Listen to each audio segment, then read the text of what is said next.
Setting the stage, the year is 2387. Humanity has just achieved faster than light travel and encounters the Galactic Council, a federation of 12 alien species that has ruled the galaxy for over 10,000 years. The council chambers on the planet Nexus Prime buzz with excitement as they prepare to meet this new species.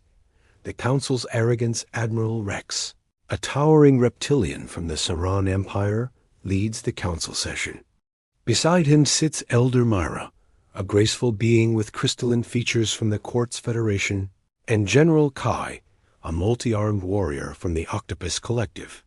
They view humanity as primitive newcomers who must be taught their place.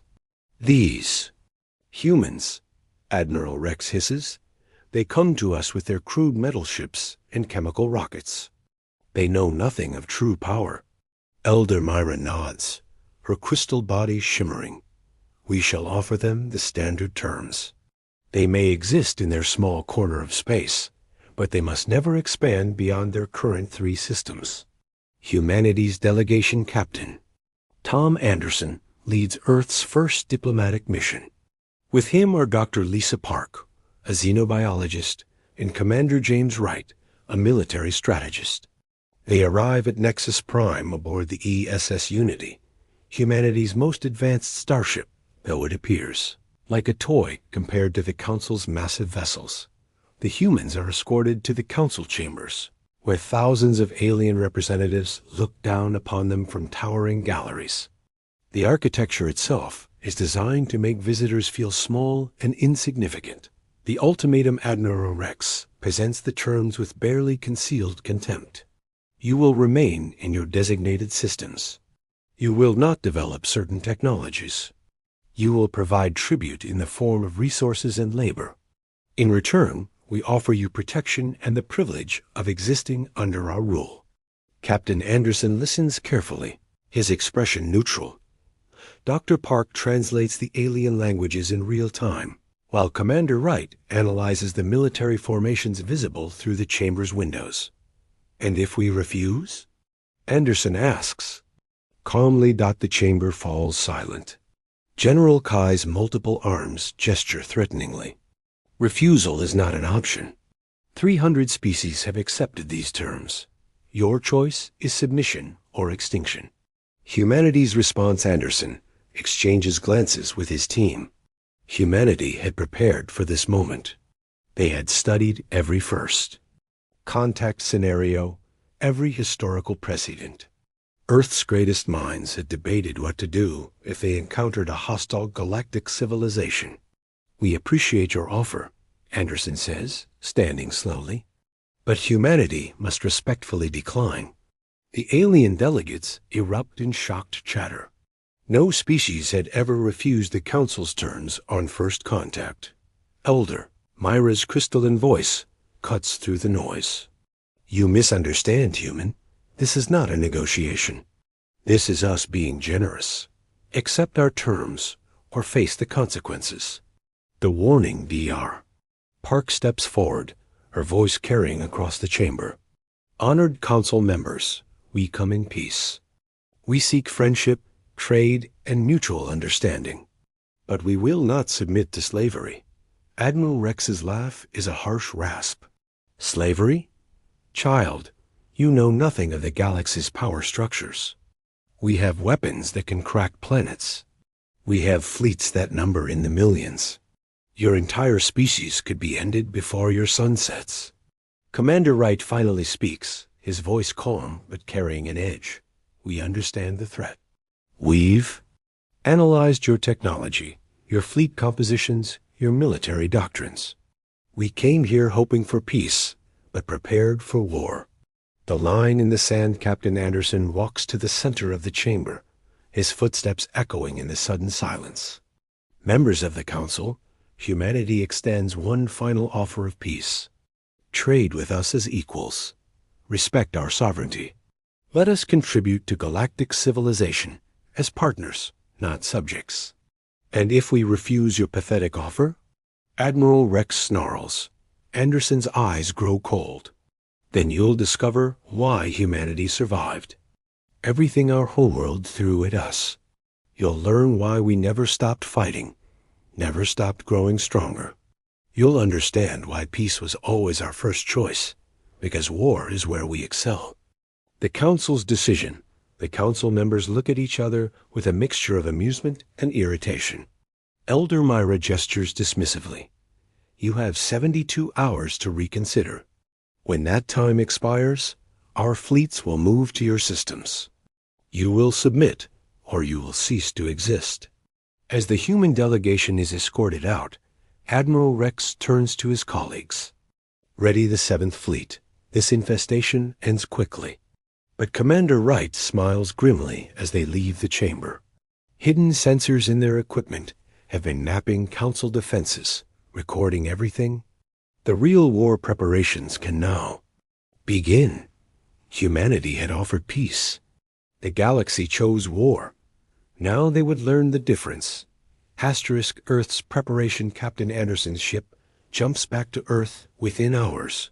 The moment they enter Sol System, emergency broadcasts fill every communication channel. President Maria Santos convenes the Global Defense Council in Geneva, while military leaders across Earth receive coded messages that activate protocols decades in the making. General David Shaw, Earth's defense minister, addresses the assembled leaders. Operation Sleeping Giant is now active. We have 72 hours before the Council fleet arrives. The room fills with tension. Everyone knows this moment would come eventually. Humanity had always been too curious, too ambitious to remain hidden forever. The Hidden Truth DR. Park presents her findings to the War Council. Their technology is advanced but predictable. They've been the dominant power for so long that they've grown complacent. Their weapons are powerful but inefficient. Their ships are large but slow. Commander Wright adds his analysis. More importantly, they don't understand human warfare. They've never faced an enemy that fights dirty, adapts quickly, or refuses to surrender. President Santos nods grimly. Show them the Prometheus files. Project Prometheus Deep, beneath the Swiss Alps. Massive blast doors open to reveal humanity's greatest secret. For 50 years, ever since achieving nuclear fusion, Earth's best scientists had worked on a single project, preparing for hostile first contact. Dr. Alan Cross, the project director, leads the tour through gleaming corridors. We assumed that any species capable of interstellar travel would be older, more advanced, and potentially hostile. So we prepared accordingly. The first chamber contains sleek black fighters, each no larger than an old Earth jet, but powered by miniaturized fusion reactors. Unlike the Council's massive ships, these vessels are built for speed and stealth. Ghost fighters, Dr. Cross explains. Invisible to their sensors, capable of striking from impossible angles. The fleet awakens across Earth's solar system hidden. Bases activate. On the dark side of Luna, massive shipyards power up for the first time. In the asteroid belt, mining stations reveal their true purpose as weapon platforms. Even Mars research colonies shed their peaceful facades. Captain Sarah Kim watches from the bridge of the ESS Prometheus as Earth's true fleet emerges from hiding. Hundreds of ships, each designed with hard-learned lessons from humanity's violent history. It's beautiful, whispers Lieutenant Mark Chun. Watching the fleet form up. Captain Kim's expression remains stern. It's necessary. These aliens think they know war because they've conquered peaceful species. They're about to learn what happens when you threaten apex predators. The Council's advance, meanwhile, Admiral Rex leads the 7th Fleet toward human space. His flagship, the Dominion, stretches 5 kilometers from bow to stern. Around it, 300 Council warships advance in perfect formation. Maintain standard approach, Rex orders. When we arrive, we'll demonstrate our power by destroying their moon. That should convince them to surrender quickly. Elder Myra observes from her crystal chamber aboard the fleet. Perhaps we should have studied them more carefully. Their behavior in the council chambers was ... unusual. General Kai dismisses her concerns. All primitives act brave until they see real power. These humans will break like all the others. The trap springs as the council fleet enters the outer edge of Sol system. They detect what appears to be humanity's entire military force. 12 ships arranged in defensive formation around Earth. Pathetic, Admiral Rex laughs. They're not even trying to run. But Commander Wright, aboard the lead human vessel, smiles coldly. All units, this is Sword Leader. The enemy has entered the kill zone. Begin Phase 1. The first strike, the attack, comes from everywhere at once. Ghost fighters materialize from empty space, their weapons tearing into the Council fleet's flanks. Asteroid bases that looked like rocks suddenly bloom with missile fire. The lunar installations reveal massive railguns that launch projectiles. At significant fractions of light speed, Admiral Rex's bridge shakes under the assault. Impossible. Where did they come from? The answer becomes clear as more human ships decloak throughout the system. The 12 visible vessels were bait. The real fleet had been waiting, hidden and ready. Humanity unleashed Captain Anderson's voice. Cuts across all frequencies, broadcast to every council ship. This is humanity's final warning. Withdraw from our space immediately, or face the consequences. Admiral Rex snarls his response. You think these tricks frighten us? We'll crush you all. But as his sensors show the true size of the human fleet over, 1,000 ships emerging from stealth doubt creeps into his voice. General, Kai's multiple arms work frantically at his controls. Admiral, we're reading massive energy signatures throughout their system.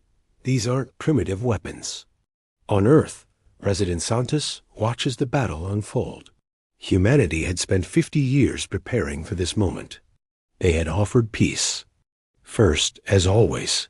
But when forced to fight, humans did what they did best. They fought to win. The battle turns. Admiral Rex's flagship shudders under repeated impacts.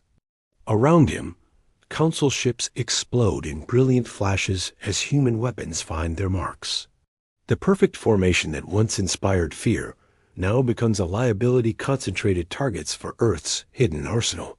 Shields failing on X7 through 12. Reports his tactical officer, a nervous insectoid creature whose compound eyes reflect the chaos on the screens. Rex watches in growing horror as another of his heavy cruisers breaks apart under sustained fire from what appears to be empty space. These human ghost fighters strike without warning, their stealth technology unlike anything the Council has encountered. How many ships do they have? Rex demands. Lieutenant Kix, his intelligence officer, frantically works at her station. Admiral, our sensors are detecting new signatures every minute. It's as if their entire solar system is armed. Earth's hidden strength. From his command center deep beneath Geneva, General Shaw coordinates the defense with cold precision. Holographic displays show the battle in real time. Each human unit represented by a small blue dot.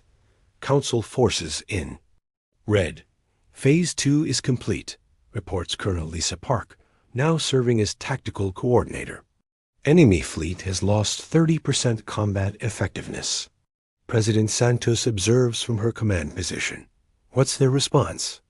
They're trying to regroup, Shaw responds. But they're learning what every Earth general knows: adaptability wins wars. The Council's confusion aboard the Dominion. Panic spreads through the bridge crew. These aliens had ruled the galaxy through overwhelming force and superior numbers. They had never faced an enemy that refused to fight by their rules. Elder Myra's crystalline form flickers with distress. Admiral, we must reconsider our approach. These humans fight unlike any species we've encountered. Nonsense. Rex roars, though his voice carries less certainty than before. Deploy the planet crackers. We'll end this with one decisive blow. General. Kai's arms move across multiple control panels. Admiral, the planet crackers require a clear targeting solution.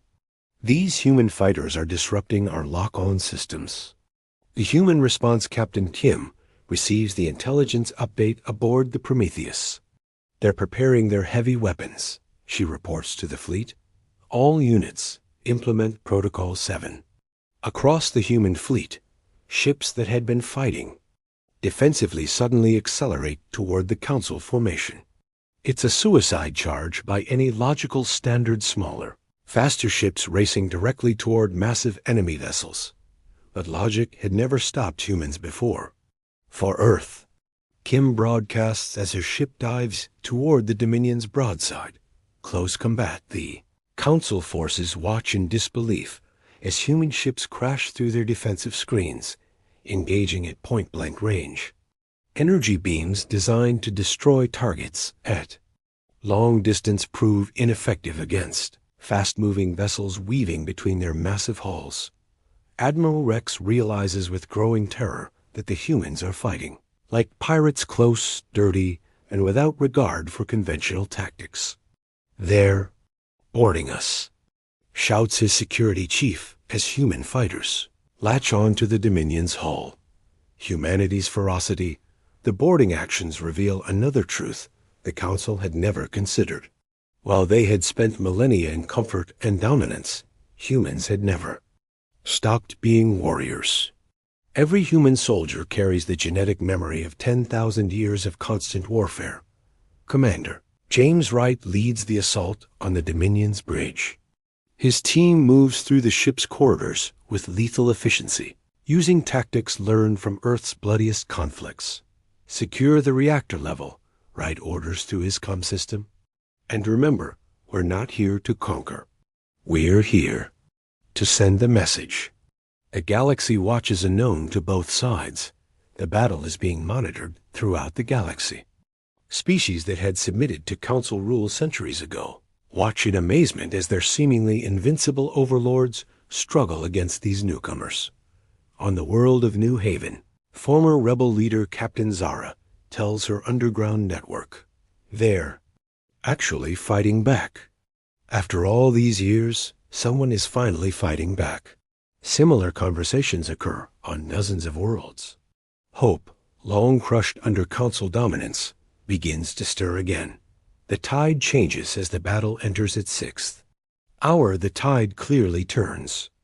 Council ships designed for easy victories against peaceful civilizations prove vulnerable to Earth's asymmetric warfare. Every human loss costs the Council 3 ships in return. Admiral Rex, his bridge partially destroyed and his fleet in shambles, finally faces reality. "Signal retreat," he orders quietly. His communications officer stares at him in shock. "Sir?" "Signal retreat," Rex roars, "before they destroy us completely." The message sent as the surviving Council ships limp away from Sol System. President Santos addresses not just Earth, but the entire galaxy. Her message broadcasts on every frequency, translated into hundreds of languages. To all who hear this message, humanity seeks peace, trade, and friendship with all sentient species. But we will not submit to tyranny. We will not kneel to bullies. Any who come in peace will find friends. Any who come with threats will find war. The galaxy listens, and for the first time in millennia, many believe that change might be possible. Asterisk the Council's crisis 3 days after the humiliating defeat. At Sol, emergency sessions convene across Council space. The great chambers of Nexus Prime buzz with panic and fury as representatives from 12 species struggle to comprehend what happened. Admiral Rex, his reptilian form bearing visible scars from the battle, faces a tribunal of his peers. His once proud uniform is torn, his confident demeanor shattered. "Explain to us," demands Supreme Chancellor Vex, an ancient being whose species had founded the Council, "how a primitive civilization destroyed half of our 7th Fleet." Rex's voice cracks as he responds. "They were prepared, Chancellor. They had been preparing for decades. Everything we saw was a lie. The intelligence failure Elder Myra presents her analysis to the assembled council.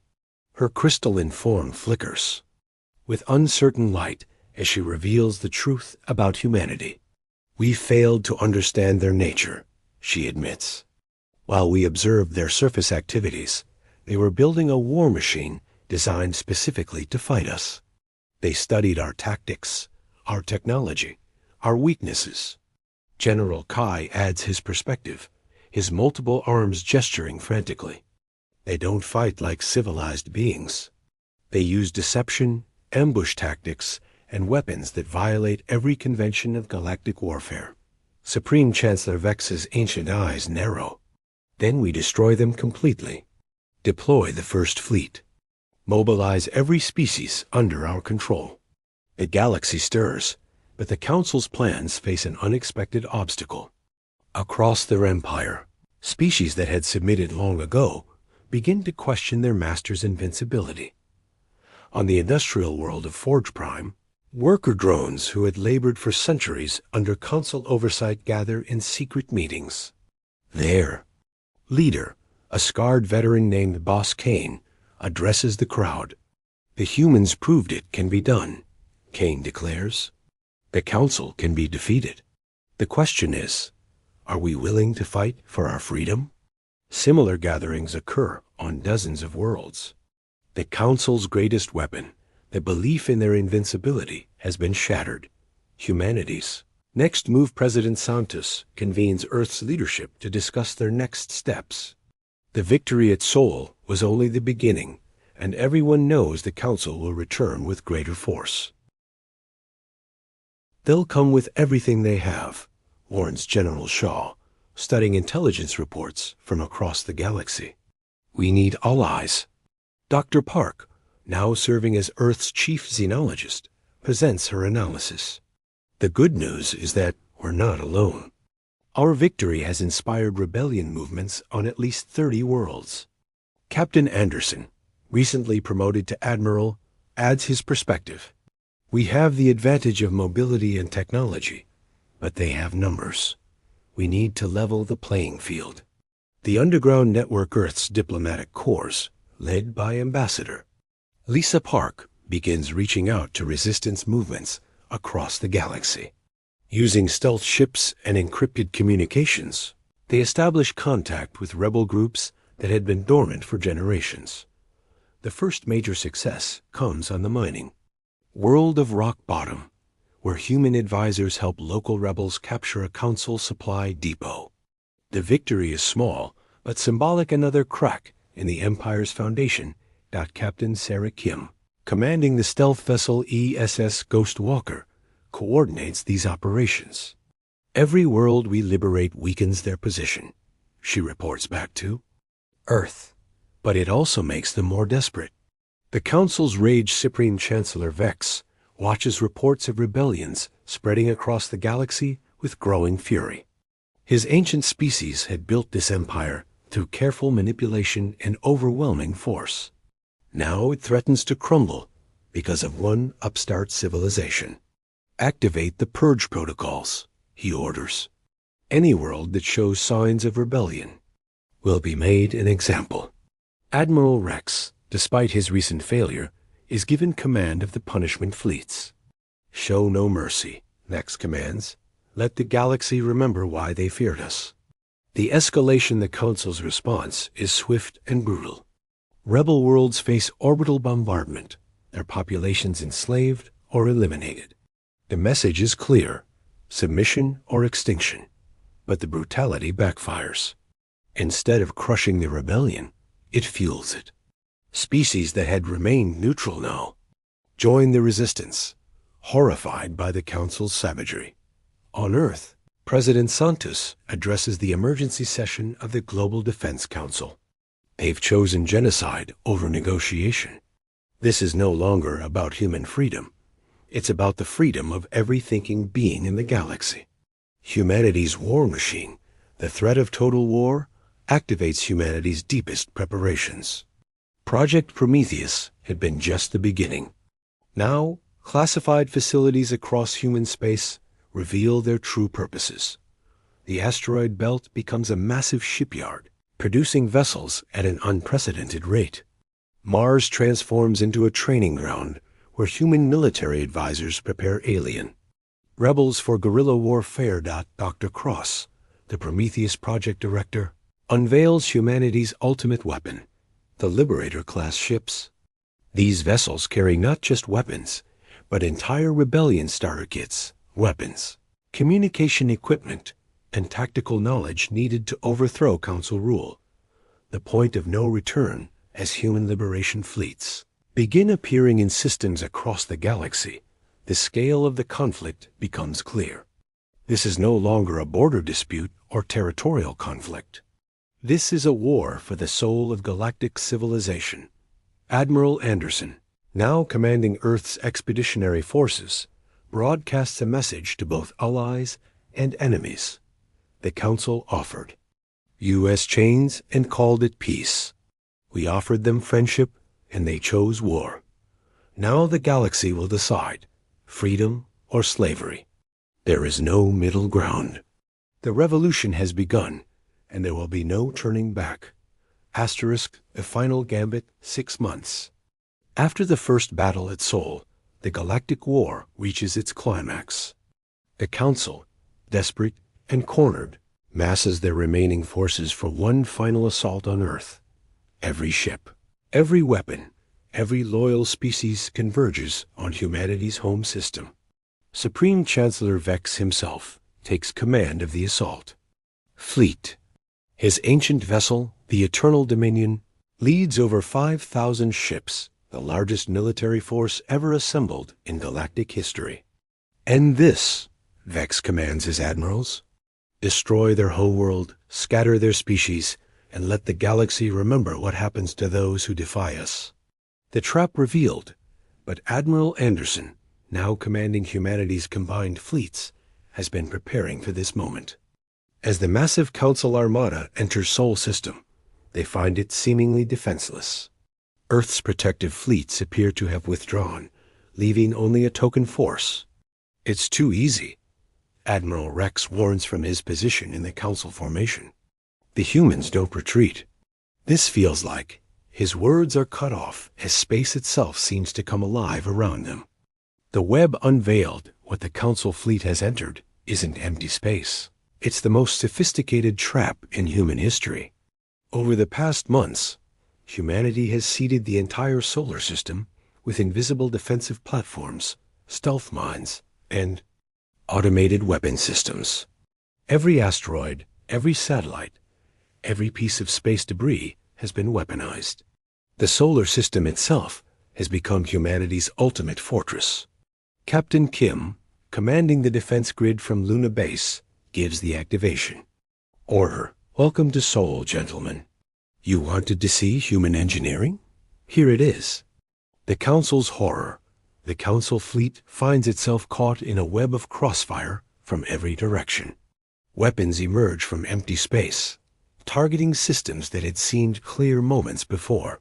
They're massive ships, designed to inspire fear through size, become targets that cannot hide. But the real horror comes when they realize the true nature of humanity's trap. This isn't just a defensive system. It's a demonstration of power that could be replicated anywhere in the galaxy. Supreme Chancellor Vex watches his mighty fleet crumble and understands the terrible truth. Humanity hadn't just built weapons to defend Earth. They had built weapons that could be deployed to any star system in the galaxy.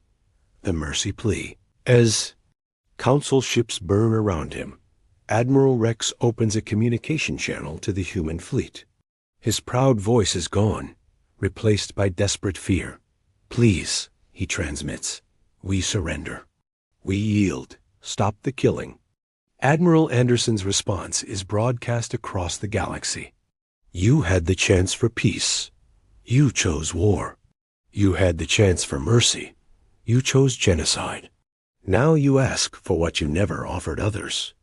The choice but humanity, despite their fury, remembers who they are." President Santos addresses both the human fleet and the galaxy at large.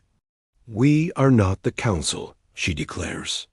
We do not rule through fear or domination.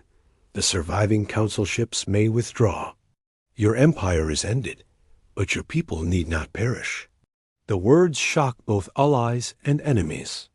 After demonstrating the power to destroy the council completely, humanity offers mercy. The new order, in the aftermath of the final battle, the galaxy faces a new reality. The council's 10,000-year empire crumbles as species after species declares independence. But instead of chaos, something unexpected emerges. Humanity begins establishing not an empire, but a federation, a voluntary alliance of species working together as equals.